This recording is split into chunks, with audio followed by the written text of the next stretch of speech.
Ya acabamos, ¿cómo ven? Ok. ¿Cuáles son las dificultades que nosotros encontramos en el libro de Eclesiastés? Cuando tú lo lees, ¿cuáles son las primeras dificultades ahora que lo leíste? Porque ya lo leíste, ¿verdad? Manos, qué bárbaro. Pero cuando tú lees el libro de Eclesiastés de primera mano, así, primer golpe de vista, te presenta dificultades. ¿Por qué? Porque se te hace un libro enigmático. Como que dices, ¿de qué está hablando? O sea, a ver, déjame leerlo otra vez a ver si le capto. Y lo vuelves a leer y dices, ¿qué está pasando? ¿Qué quiere decir? Sí tiene cierto sentido enigmático. ¿Por qué? Porque cuando tú lo lees, encuentras que ahí que hay un espíritu de desesperación, de vacío. Más o menos Salomón en ese momento es así como que un José Alfredo Jiménez. La vida no vale nada. No, pues lo que dice Salomón, vanidad de vanidades, todo es vanidad, o sea, no vale nada, ¿no? Si José Alfredo Jiménez no lo hubiera dicho, Salomón lo hubiera dicho, que la vida comienza siempre llorando y siempre llorando se acaba, ¿no?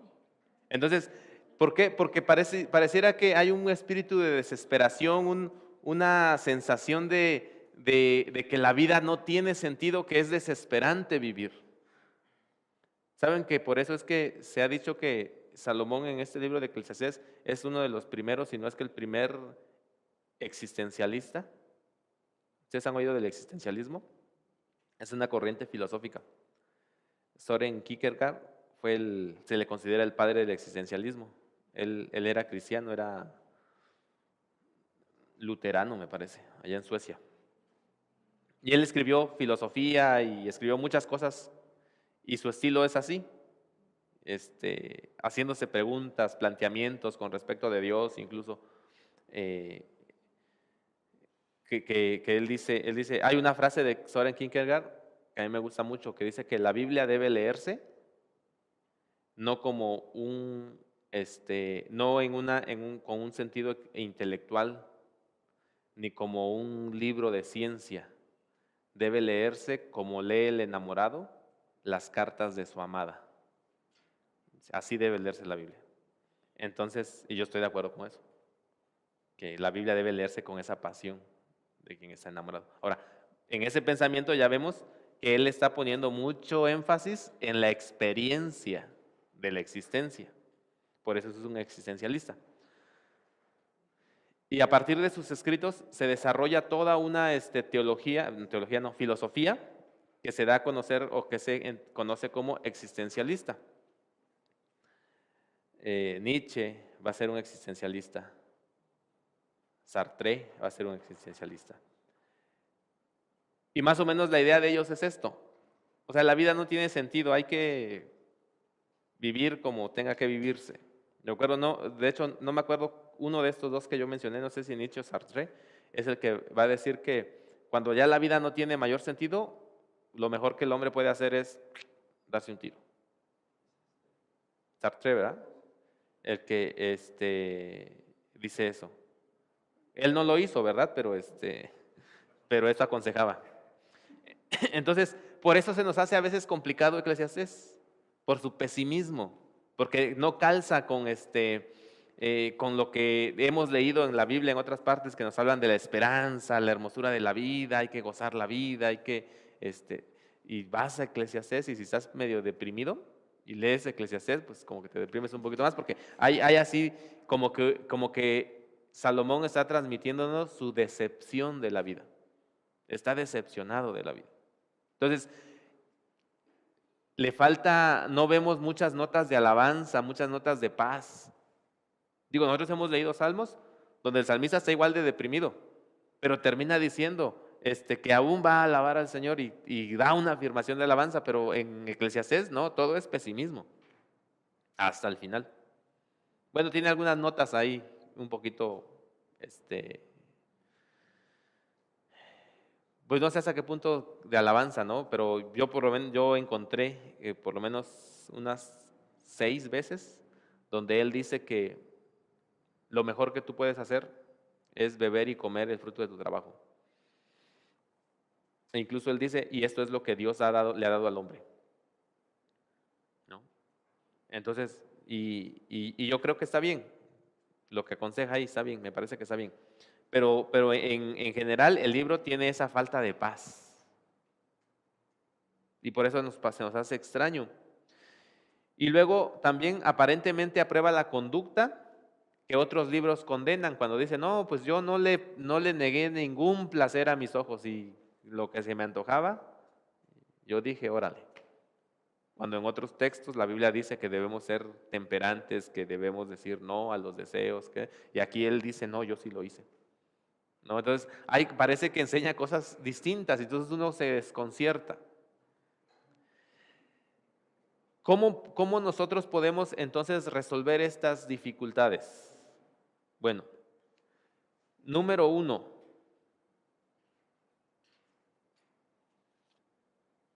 ¿cómo podemos nosotros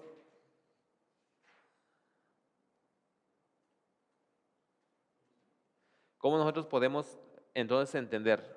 Número 1, entendamos el contexto y la perspectiva desde la que está escribiendo Salomón. Y a mí me parece que cuando él dice, déjenme encontrar Eclesiastés. A mí me parece que cuando Salomón dice,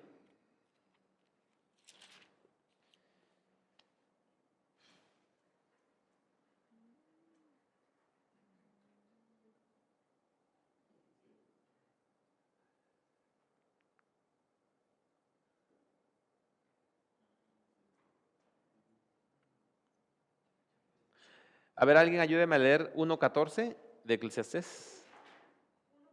Ajá.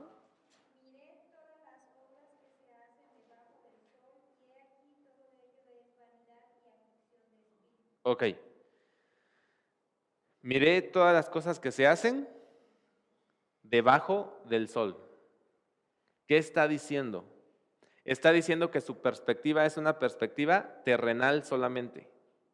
O sea, aquí está el sol, hacia arriba está el cielo, pero él está considerando solamente del sol hacia abajo. Entonces su perspectiva es terrenal, no es espiritual. Va a concluir con una proposición espiritual, pero la manera en que va a estar analizando es desde una perspectiva terrenal, desde una perspectiva humana. Por eso es que va a decir, yo hice, yo probé, le dije a mi corazón y al final yo concluí. Porque está hablando desde que está interpretando todo desde una perspectiva humana y desde la perspectiva de la existencia puramente material. Entonces, esa es una clave. Por eso cuando nosotros vamos a leer, que él nos va a estar aconsejando o va a estar diciendo, por ejemplo, que lo mejor que tú puedes hacer es aceptar las cosas como son porque no hay nada nuevo. ¿Sí se acuerdan que él dice? Lo que ya fue va a ser. Y a nosotros nos parece nuevo, dice, porque no hay memoria de lo que ha pasado. Él dice eso. Y él está hablando de que hay un determinismo. La vida se repite, se repite, se repite, se repite. Y entonces, él lo que está diciendo es, aceptemos eso. Aceptemos que todo es lo mismo siempre. Cuando él nos aconseja eso, debemos entender lo que lo está diciendo desde una perspectiva humana. Porque finalmente, tú y yo también hemos llegado a esa misma conclusión. La vida es cíclica. La vida se repite. ¿No? Yo decía hace algunos meses que enseñaba esto con unos hermanos, que ahorita usted ve a muchos jóvenes con la moda de esos pantalones entubaditos, pegaditos, pegaditos. ¿Sí los ha visto? ¿Se ríe cuando los ve?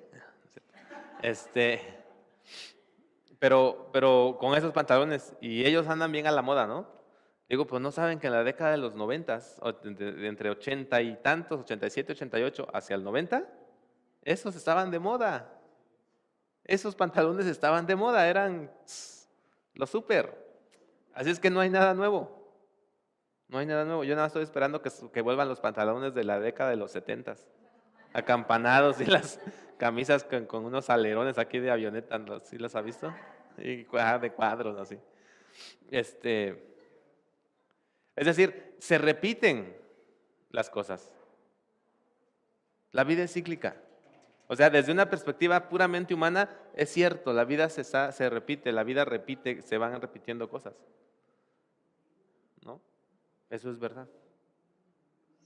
Pero desde una perspectiva cristiana, nosotros sabemos que la vida en realidad no es un círculo. La vida es una línea. De hecho, en la filosofía oriental se dice que la vida es exactamente eso, un círculo.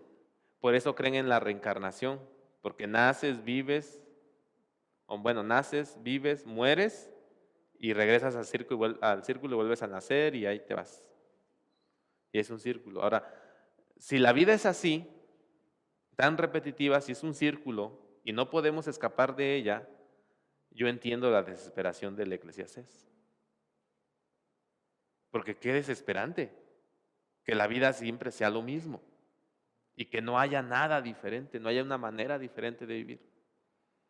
Sin embargo, el cristianismo introduce, y el judaísmo y luego el cristianismo introducen un concepto lineal de la historia. Porque para el judío está, ¿recuerdan cuando vimos profetas? El judío está esperando el día del Señor. Entonces, la historia va hacia allá. Y nosotros como cristianos también estamos esperando el día del Señor. Nosotros sabemos que la historia se está dirigiendo hacia un punto y va a haber un momento en que ésta va a culminar. Por lo tanto, nuestro pensamiento no es que ésta sea cíclica y por eso no creemos en la reencarnación y por eso no pensamos que solamente estamos repitiendo y repitiendo situaciones. En un sentido sí, pero en otro sentido, la vida se dirige y la historia se dirige hacia un momento en que ésta va a culminar. Y yo no sé para usted, pero para mí, saber que esta vida se dirige a un punto donde Dios va finalmente a poner fin a la historia y a juzgar todo lo que ha pasado aquí, a mí me da esperanza. A mí me da esperanza. Porque entonces quiere decir que esta vida en realidad sí tiene sentido. Sí tiene sentido. ¿Ok? Muy bien, entonces debemos distinguir eso. La otra cosa es que nosotros debemos también entender que el libro es muy autobiográfico. Salomón está hablando de su experiencia.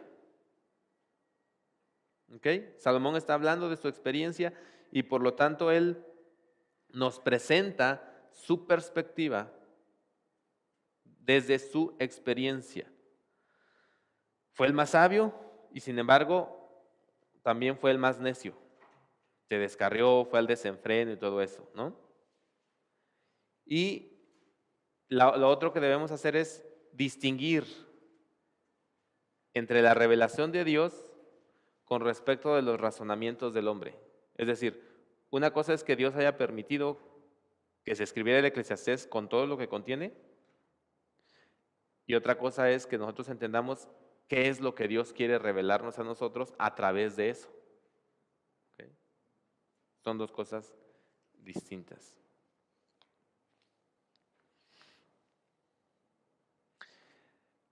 Una cosa más que debemos nosotros considerar es que el Espíritu está escribiendo verazmente cómo el hombre natural interpreta su contexto debajo del sol, es decir, fuera de Dios. Si queremos saber cómo piensa el mundo con respecto al sentido de la vida, pues Eclesiastés lo dice. El mundo piensa que la vida tiene sentido en los placeres, en el dinero, en el trabajo, en no sé qué tanta cosa. Eso piensa. Así piensa el hombre natural. Entonces, lo que nosotros podemos entender también es que al entender esto, podemos ver que entonces el contenido de Eclesiastés, nosotros no podemos tomarlo como si fuera una razón evidente de lo que es la vida, porque es la experiencia de un hombre. Hay otra razón. Él va a concluir que la otra razón es Dios. Llegaremos a eso.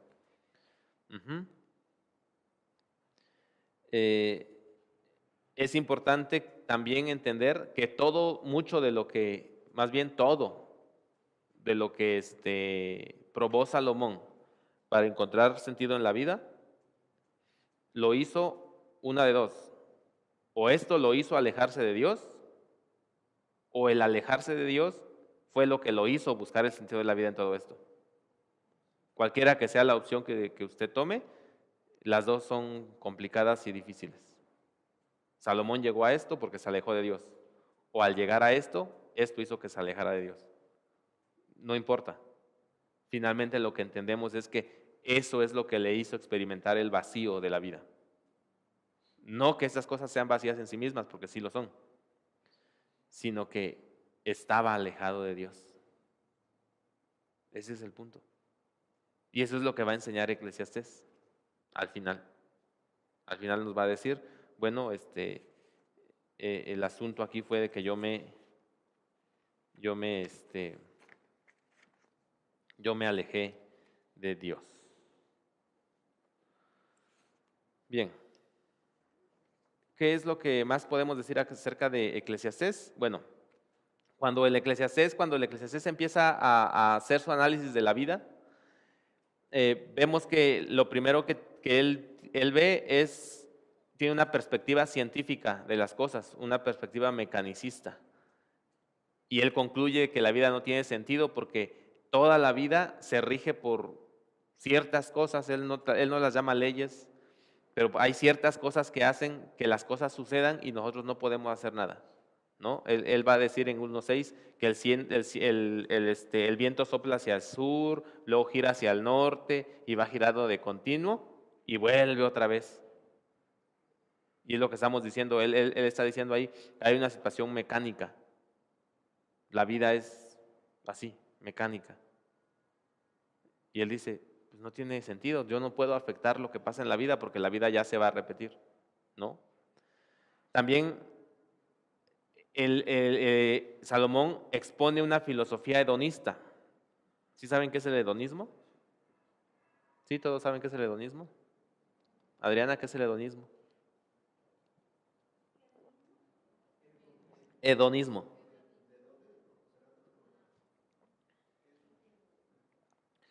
Es el pensamiento que dice que la vida solamente encuentra sentido en los placeres.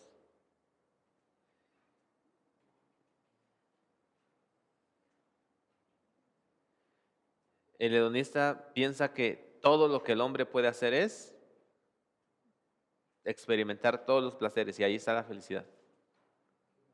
Bebamos y comamos, que mañana moriremos. ¿Okay? Y entonces él va a decir qué tipo de placeres experimentó. Dice que probó el placer en forma de risa. Buscó la oportunidad de estar con personas geniales, graciosas. Dice que acumuló dinero pensando en que allí estaba el sentido de la vida, en disfrutar tantas cosas. De hecho, ¿saben por qué? ¿Cómo se cree que surge el cantar de los cantares? Me estoy adelantando a la clase, pero está bien. La viña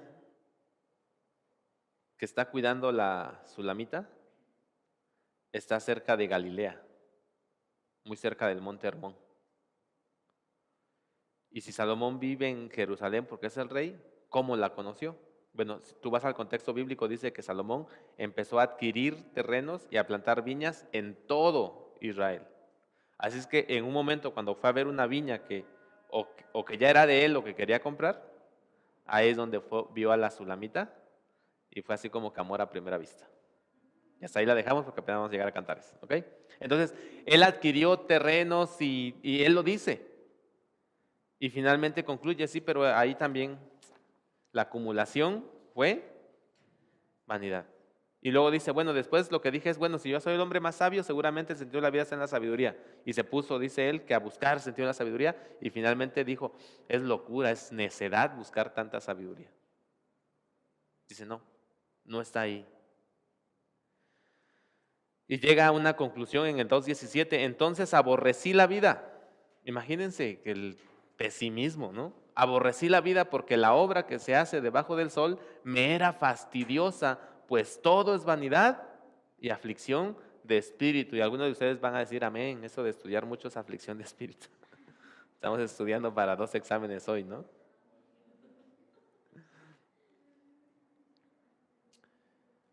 En el capítulo 3 analiza la vida desde una perspectiva existencial. Ahí es donde va a hablar acerca de que hay tiempo para nacer, para morir, y habla de las diferentes experiencias de la vida. Y él habla entonces del existencialismo. Ujú. El asunto con el existencialismo es que es fatalista. El existencialismo finalmente va a decir, nada tiene sentido, solamente la muerte. De hecho, hay un filósofo que se llama Martin Heidegger, un alemán, y él dijo lo siguiente, que el hombre vive en una angustia constante debido a que no encuentra el sentido de la vida. Y que la única vez que el hombre encuentra el sentido de su existencia es cuando llega a la conclusión de que un día va a morir. Y por eso él dice una frase, el hombre es un ser para la muerte. Y eso suena horrible. Él dice, el hombre es un ser para la muerte. O sea, se va a morir. ¿A qué vino el hombre? Diría Martin Heidegger, a morir. Ahora imagínense qué desesperante es eso. Por eso Heidegger va a discurrir, va a hablar mucho acerca de la angustia que vive el hombre. Y ese es algo muy presente en la filosofía existencialista. Pero Salomón ya lo dijo también. Ya hay angustia en todo eso y sin embargo, él dijo que el hombre no puede quedar satisfecho con todas las cosas que él pueda vivir solamente por una cosa. ¿Qué dice el capítulo 3, versículo 11? Alguien ayúdeme a leerlo. 3:11.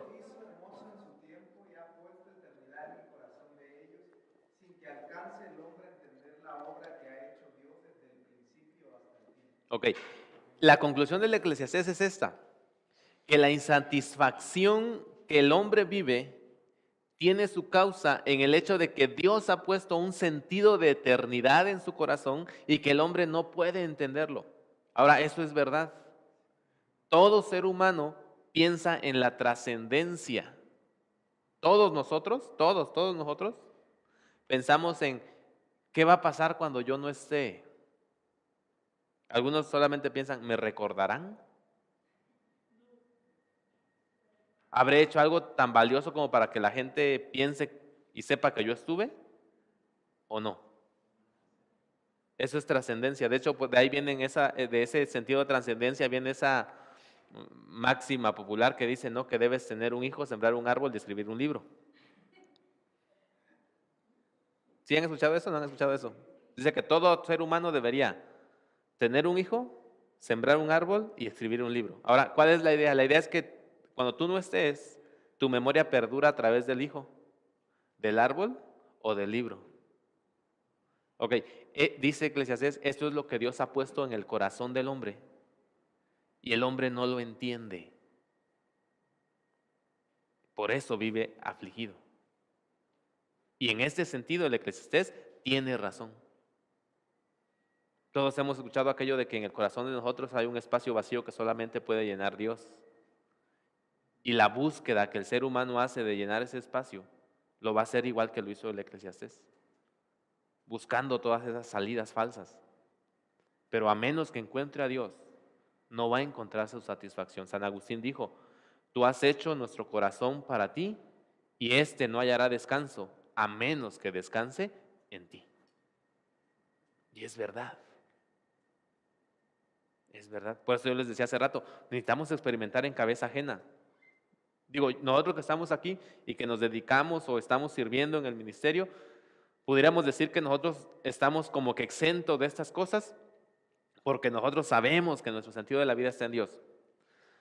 Pero la verdad es que a veces caemos en este tipo de cosas. Y debemos entender lo que el Eclesiastés dice. Hermano, no busques el sentido de tu vida en un ministerio exitoso. No lo busques en la mega iglesia. No lo busques en el superministerio. No quieras ser el superpastor, la supermisionera o el supermisionero, lo que sea. Lo super que quieras ser. Que tu sentido de la vida no esté ahí. Que el sentido de tu vida, el propósito sea Dios mismo. Dios mismo. No otra cosa, sino Dios. Que tu alma tiemble al momento de pensar en Dios y de encontrarte con Él constantemente y de conocerla. Tiene razón el Eclesiastés. Dios ha puesto ese sentido de eternidad en nuestro corazón y nosotros no lo entendemos, que ese sentido solamente se llena con Dios. Gracias a Dios porque nosotros lo hemos descubierto, pero ahora debemos vivir en eso. Vivir en eso. Muy bien. En el capítulo 4 va a examinar el capitalismo. Va a hablar acerca de aquellos que han acumulado dinero, que viven con ganancias y finalmente va a concluir que era lo mismo un muchacho pobre que un rey viejo. Es más, va a decir que es mejor ser un muchacho pobre a que ser un rey viejo. Pobre y sabio a ser un rey viejo e insensato. Entonces, eso es lo que está diciendo él y va a decir finalmente, tampoco eso funciona. Ahora, en medio de todas esas cosas, él va a estar diciendo, lo único bueno es que si tú te afanas en trabajar y sufres por trabajar, pues disfruta lo que sufres por ganar. Disfruta de tus frijolitos. O sea, si todo tu esfuerzo te da nada más para frijolitos, disfrútalos, porque son producto de tu esfuerzo. Y ese consejo a mí sí se me hace que es sabio, porque muchos de nosotros no disfrutamos lo que tenemos porque sufrimos por lo que no tenemos. Ah, si yo tuviera, si yo esto, pero ¿y lo que ya tienes? Hay mucha sabiduría en lo que dijo San Francisco de Asís o San Agustín de Hipona, cualquiera de los dos, cuando dijo, deseo poco y lo poco que deseo, lo deseo muy poco. ¿No les gusta la frase? Deseo poco y lo poco que deseo, lo deseo muy poco. Está padre, ¿no? Y lo poco que deseo, lo deseo muy poco. Porque finalmente lo que está diciendo es que el sufrimiento del ser humano o la infelicidad del ser humano radica en las cosas que desea. ¿Cómo se llamaba este filósofo cínico? ¿Cómo se llamaba? No, se me olvidó su nombre. Que decía que él iba él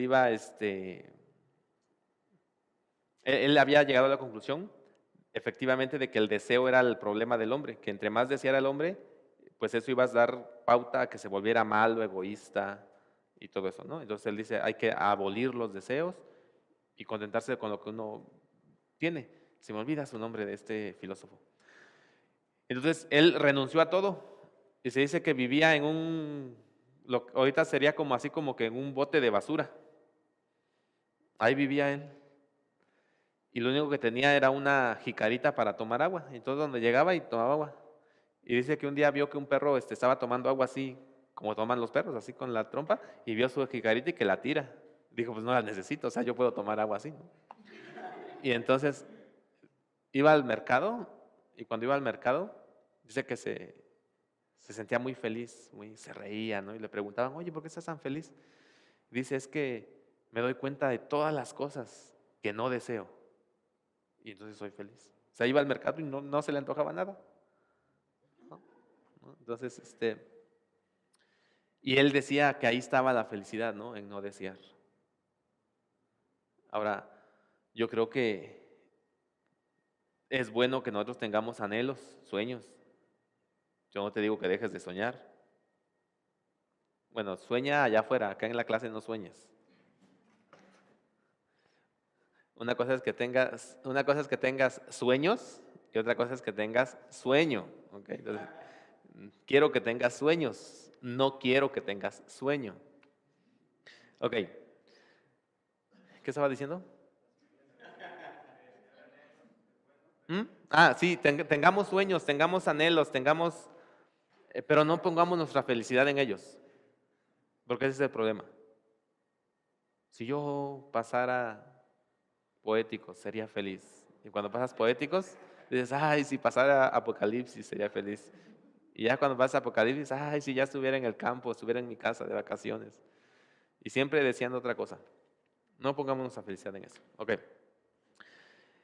Y así sigue haciendo experimentos hasta que llega en el capítulo 7, donde va a probar otra forma filosófica de ver la vida, el estoicismo.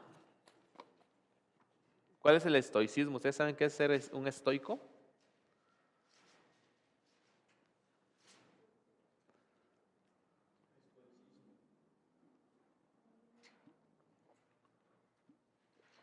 El estoicismo es una postura filosófica que dice que lo mejor que puede hacer el hombre es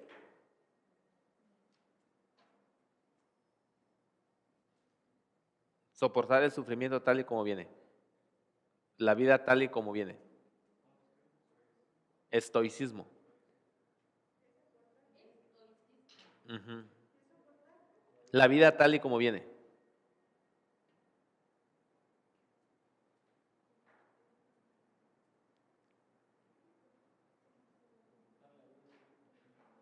Así tal y como viene. Aceptar las cosas tal y como vienen. Si te tocó felicidad, felicidad. Te tocó sufrimiento, sufrimiento. No buscar los excesos de la vida, sino al contrario, vivir en la medianía de la vida. Eso es estoicismo. El hombre estoico entiende que su existencia es así como es y que no tiene caso afanarse por conseguir cosas. Mejor así como está bien.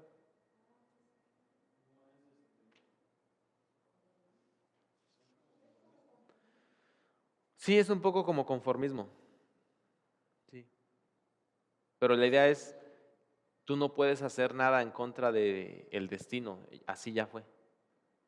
Y a veces nosotros somos estoicos en nuestras frases. Por ejemplo, hay quienes dicen, esa es la cruz que me tocó cargar.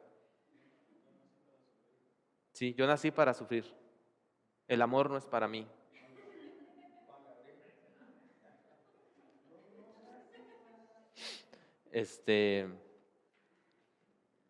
Ni modos, ya, esta es la vida que me tocó.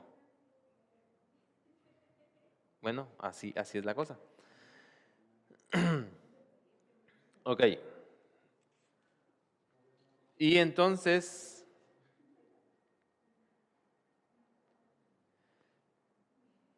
va cambiando, va cambiando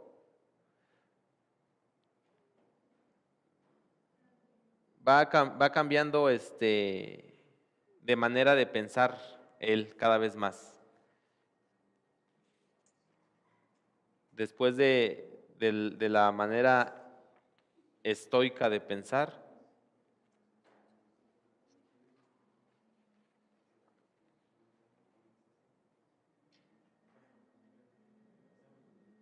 ujú. Entonces, finalmente llegamos al capítulo 11. Capítulo 11.